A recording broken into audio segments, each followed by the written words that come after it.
Akong gitimbaya ang atong mga kaigsunan nga mga Catholic Faith Defenders nga nagsunod sa atong online o live karong gabiuna. Hinaot ko nga naa mo sa inyong pasatagsa ka mga dapit aron pagpahiluna aron makasunod og tarong sa atong ipahigayon karon nga pagtulunan. Tuning sugdan sa mubong pagampo sa ngalan samahan sa Anak ug sa Espiritu Santo. Amen. Amahan namong langiton, daghang kay salamat sa imong higayon nga imong gihatag nga nakahimo kami karon pagtuon ug pamalandong sa imong doktrina, ang tulo ka persona diha sa usa ka kinaiya sa pagka-Dios. Lamdagi o tutuli kami nga unta kung sa among matkatunan kini among mabansay diha sa matag adlaw nga buhat ug mapabsanon kami mosunod sa imong makaluwas nga kabubuton. Sintanan magipasalamatan pinagi ni Kristo among Ginoo. Amen. Sa ngalan samahan sa Anak sa Espiritu Santo. Amen. Usa ka Diyos nun nga kamatuoran nga matud pa sa panudlo simbahan Katoliko kining mahitungod sa Santissima Trinidad, tulo ka persona diha sa usa ka kinaiya sa pagka-Dios.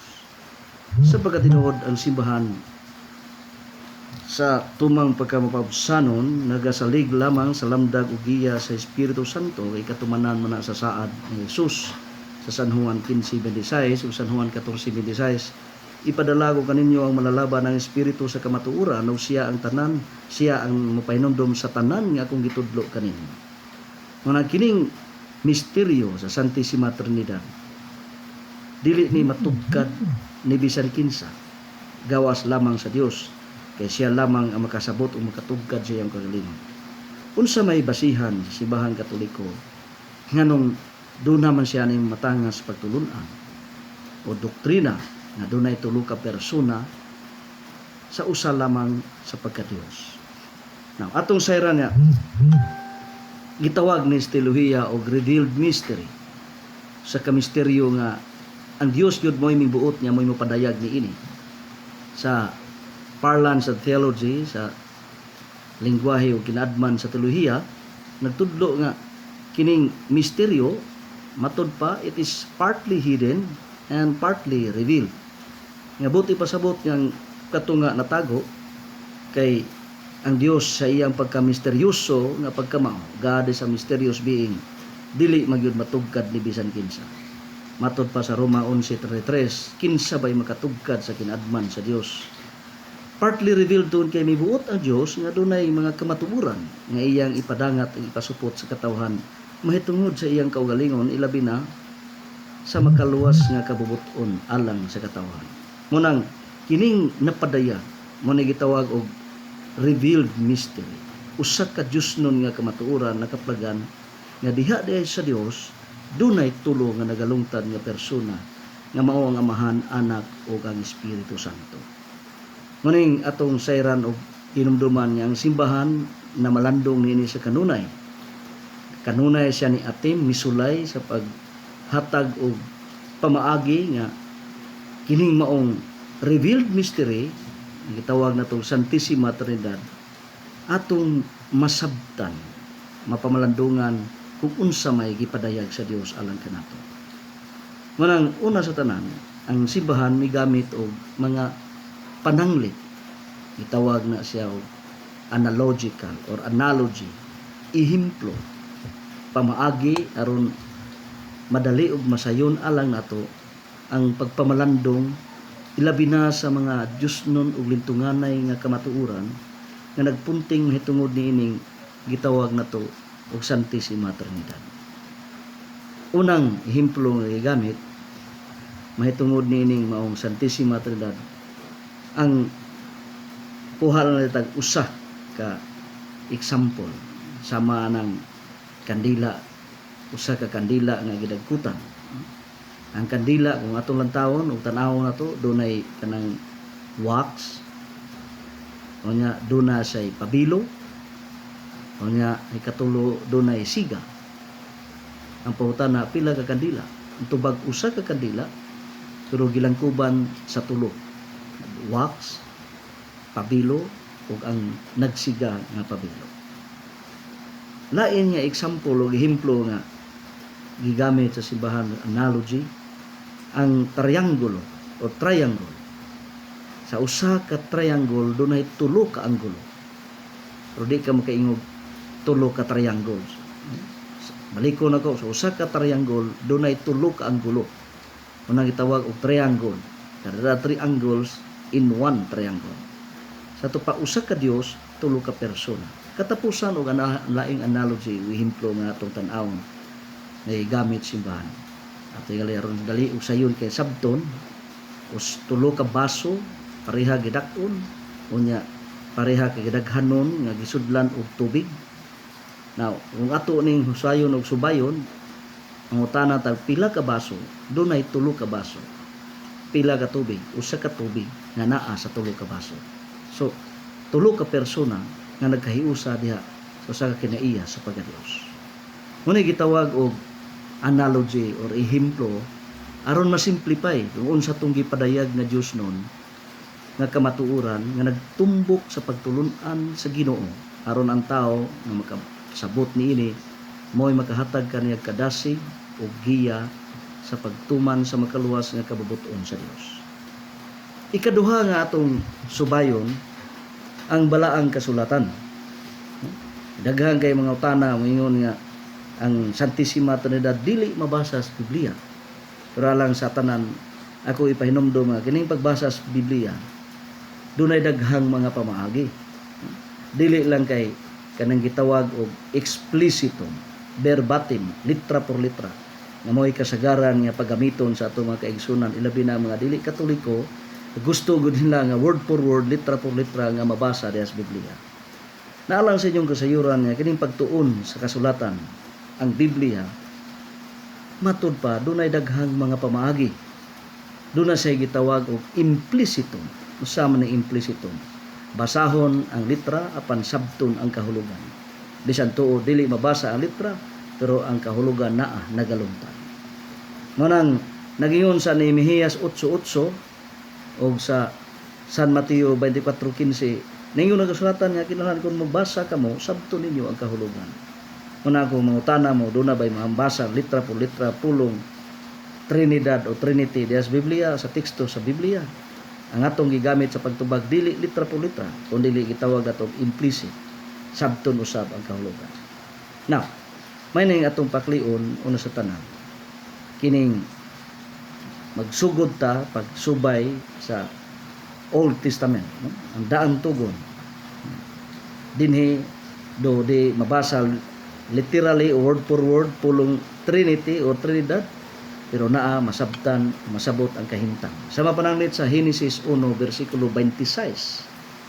Unsa may nakasulat sa Genesis 1:26. Matud pas kasulatan buhaton nato ang tao sama sa tong dagway o kasamahan.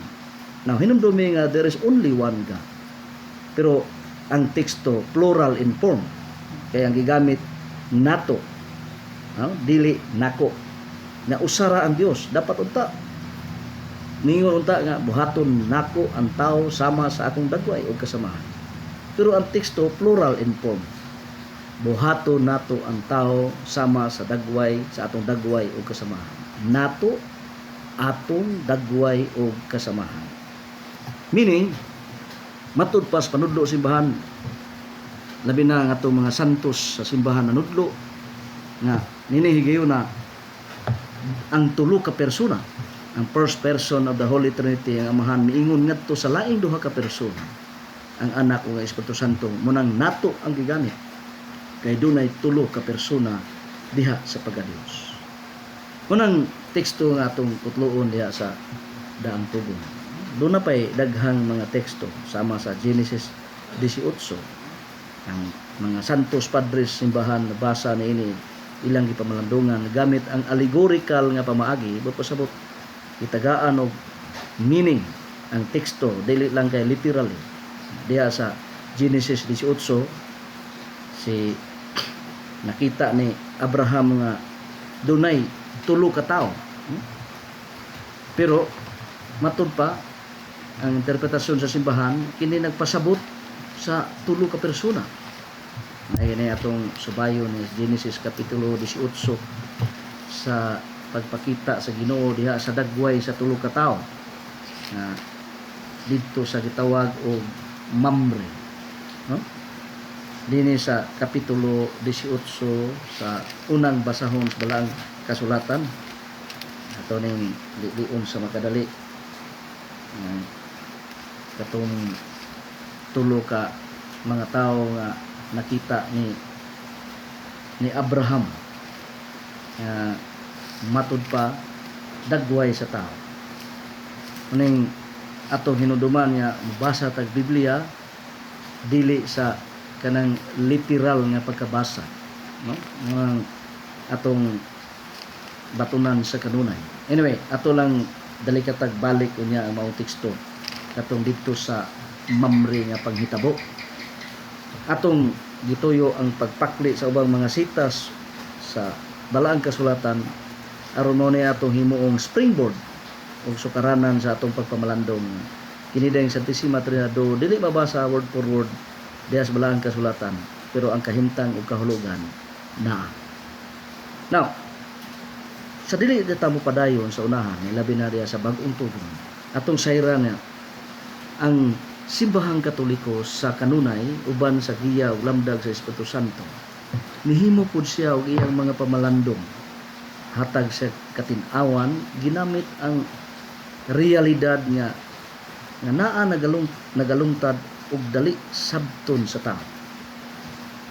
Igamit niini ang kining teksto sa 1 Juan 4 versikulo 8. Matod pa ang Dios gugma. Now, ang simbahan na malandong matod pa gani sa Agustin, kay kung dunay gugma, posible gyud nga dunay makahigugmaay. Kay magunsa maning gugma kung walay makahigugmaay. Mo na nga ang simbahan nagtudlo nga diha sa Dios dili mahimo nga usa ra ka persona. Kay ngano man ang Dios gugma man, kinsa may iya higugmaon o usa ra ka persona. So mo nang ang fundamental elements kamatuoran kung dunay gugma, dunay maghigugmaay. Kay ngano man dunay gitawag og lover ang nahigugma, nga dunay say budawat nga maong gugma, mo nang gitawag og beloved. Mo nang dili pwede sa Dios nga ang Dios usa lamang ka persona. Kaya sao man ang paghigugma, pag-project nga ng maong gugma kung way mudawat. Mo nang simbahan na malando nga dunay lain nga persona sa Dios. Dili lang kay usa ka persona, kundi tulo ka persona. Kinsa ang Amahan, Anak ug Espiritu Santo. Matud pa ni San Agustin sa iyang paghatag og katin-awan mahitungod nining Santissima Trinidad, using the analogy of love, nga kung dunay gugma, dunay lover, o nga dunay beloved. Iya dayong gamit ang kasulatan nga matud pa ang Amahan mao ang nahigugma. O kinsa may nidawat sa gugma sa Amahan, mao si Jesus ang anak. Manang ebanghelyo karong Domingo ha, gikutlo gikan sa Juan 3:16, matud pa gihigugma sa Dios ang kalibutan. O gani kung imong tiwason pagbasa ngadto kapitulo 14 kung moditso ka sa diskurso ni Kristo, gitug-an ni Jesus ngadto sa iya matinun-an nga siya nahigugma sa Amahan ug ang Amahan nahigugma kaniya. Manang San Agustin hiingon ang Amahan nahigugma ug ang anak mao ang gihigugma ug ang Espiritu Santo mao ang gugma sa Amahan ug sa anak. Muna kung ato ning tinabanon sa pagsulti pagsabot, usa ka gugma apan dunay tulo ka nahigugmaay, ang Amahan, Anak ug Espiritu Santo.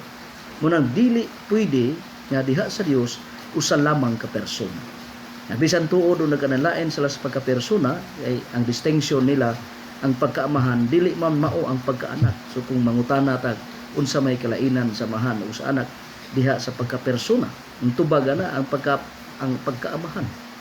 Ang distinction is the fatherhood and the sonship, ang pagkaanak.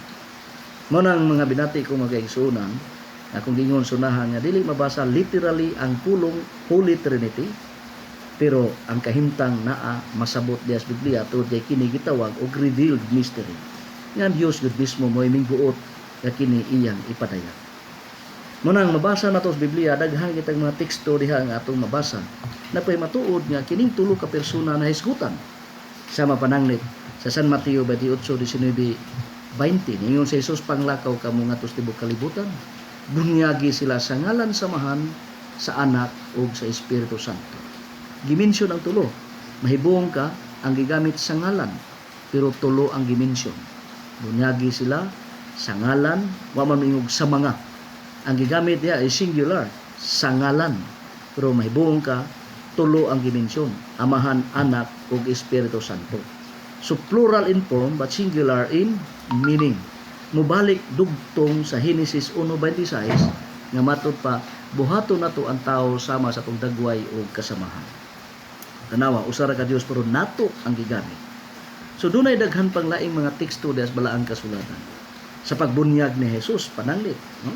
Sa San Mateo 3 bersikulo 16 nga sa dihang si Jesus gibunyagan, ang amahan misulti, mipadayag, pinaagi sa tingog ug miingon ngadto sa anak, kini ang pinangga akong anak, pamati kamo kaniya. Sa to pa lahi ang misulti, kinsa mao ang amahan, ug lahi pud ang gisultian nga mao ang anak. Dili kay sa pagkapersona kadtong persona sa misulti ug ang persona sa kadtong gisultihan maura, dili. Klaro ka na distinction ya. Ang amahan nga mitingog ug ang anak nga mo'y gisultihan ug ang Espiritu Santo nga mikunsa sa dagway sa salampati. Sumatod pa datwas ang epipanical nga manifestation nga in God there are three divine persons who is the Father, the Son, and the Holy Spirit. Manang usas mga teksto nga nalimtan ng taligam-an nato sa itong mga kaigsoona mga dili katoliko. Nga matod pa ang Santissima Trinidad dili mabasa sa Biblia. Pero ato ning hinayon pag-utingkay na ay daghang mabasa sa Biblia ang kahimtang sa tulo ka persona na naa masabot. Sa mapananglit sa ikaduhang pagbasa karong adlaw sa Santos ni Misa, Sunday, nga gikutlo gikan sa sulat ni San Pablo ngadto sa taga Corinto, kana bitaw magbisang pare nga ang grasya sa atong Ginoong Kristo ug ang gugma sa Dios ug ang panaghiusa sa Espiritu Santo manaa kaninyo. That's Trinitarian formula, no? It's a great thing. Sana ka pagtimbaya gamit gi sangpit ang Santissima Trinidad. Matud pa sa 2 Corinto kapitulo 13 bersikulo 13 nga iklaro kay giingon sa Pablo ni ang grasya sa Ginoong Kristo, ang gugma sa Dios o ang pakigambit sa Espiritu Santo magauban kaninyong tanan. So, dinhi gimension ang tulo, no? Dunay tulo ka persona. Muna nga ang challenge karon sa atong pamalandong mga binati ko mga kaigsunan taman sa nagsunod sa atong programa karong gabi una na kining Santissima Trinidad, this is not an invention of the Catholic Church. This is a revealed mystery. Ang Dios siya gimingbuot nga mugawas sa iyang kaugalingon. Muna gamit sa Batikan to nga kanang ang Dios migawas sa iyang kaugalingon. Kay buot siya nga ang tawo nga nalayo maduol pagbalik sa Dios tungod kay ang Dios mao magyoy mipadayag sa iyang kaugalingon. Maoy nagpakatao aron dali og sayon pagduol sa Dios ug sa tao. Muna yung lintunganay nga kamatuoran nga angay natong pamalandongan nga Dios dili layo sa tao kundi naa matud pa kauban sa tao. Mateo 18:20 ningon sa Jesus, hain ang duha o tulo nga magatigo man sa kong ngalan na akos taliwala. Dili ni pwede nga mahimo sa tao lamang kundi ini nga buhat nga iya sa Dios o ang Dios lamang mo'y makahimo diin. Busa si Jesus Dios. Lain nga atong pamalandungan dias balang kasulatan Mateo 28:20, misaad si Jesus, ubanan ko kamo hangtod sa katapusan sa kalibutan. Tiyaw nga kini nga saad dili ni pwede mahimo sa tao. Kay kinsa magong tao magalungtad hangtod sa hangtod. Matud pa ubanan ko kamo hangtod sa katapusan sa kalibutan.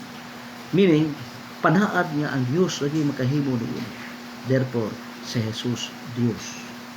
Ang magani sa San Mateo 18 San Juan 10:30 mitug-an si Jesus, ako akong amahan usara unsa may nakapausa kanila sa kinaiya sa pagka-Dios dili sa pagka-persona. Kay kayong personahan lahi ang persona sa amahan, lahi ang persona sa anak.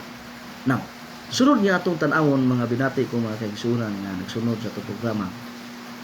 Ako lang sining ipahinumdon nga na challenge o nadasig ko nga maningkamot maka-live karon gihuna tungod sa hangyo sa atong makaigsunan nga muhatag og pagtuon diha sa social media baga internet kay aron mapaabot nato ngadto kanila natong gamay nga nakatunan mahitungod sa patulon-an sa atong simbahan.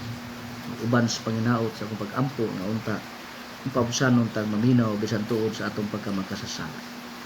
Manang padayon ta sa unahan nga kining unsa may mga punto nga gibasihan sa simbahang Katoliko nga kining Amahan, Anak ug Espiritu Santo usas kinaiya sa pagka-Dios.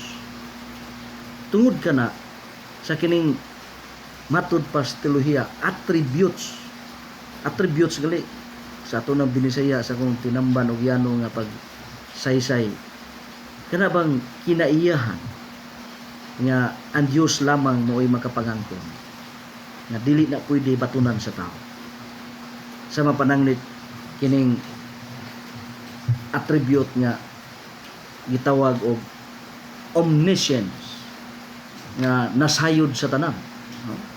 Now, sayra nato nga ang Dios nasayod sa tanan, ang Amahan nasayod sa tanan, unya si Kristo sad nasayod sa tanan, o ang Espiritu Santo nasayod sa tanan. Na mabasa sa Biblia sa Colosas 2:3 nga diha ni Kristo matud pa si Kristo nasayod sa tanan. Namani atong basa din ni matud pa sa Colosas 2:3 kang atong sugdog basa direta sa una sa 2 aron ang ilang kasing-kasing malig-on sa diha nga magatagik kini sa gugma aron makabaton sila sa tanang kadagaya sa kasaligan nga pagpaabot ug kahibalo mahitungod sa tinago sa Dios, ang tinago nga mao si Kristo kang kinsa natago ang tanang bahandi sa kaalam ug kahibalo.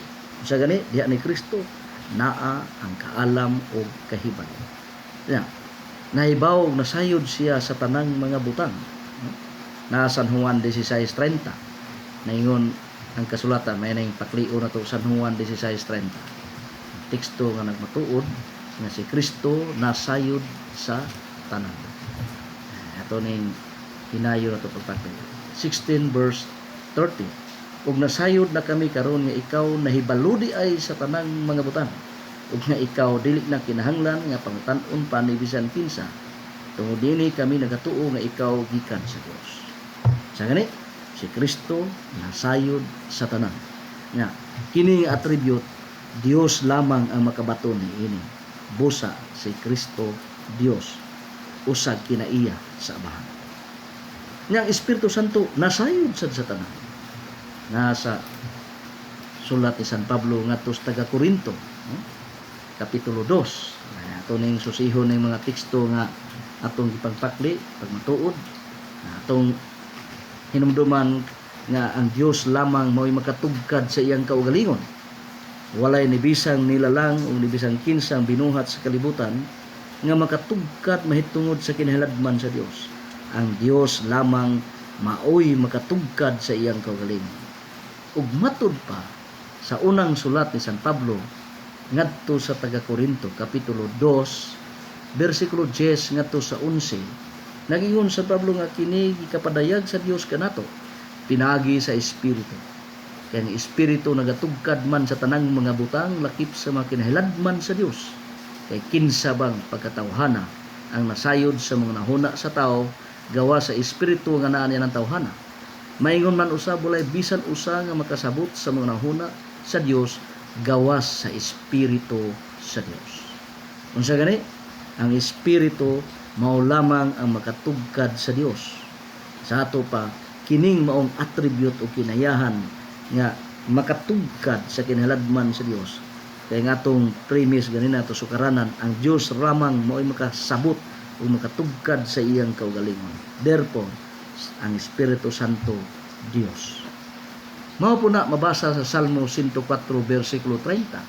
Salmo 139 versikulo 7 ngadto sa 9. Ang Espiritu Santo anaa sa tanang dapit, anaa sa tanang panahon. Matud pa niya kung tuwa ko sa langit, tuwa ka. Ang Espiritu sa Dios kung tuwa ka sa kinahanglan ba siya, tuwa sa siya. Meaning, God is everywhere. Ang Dios naa sa tanang dapit. Omnipresent.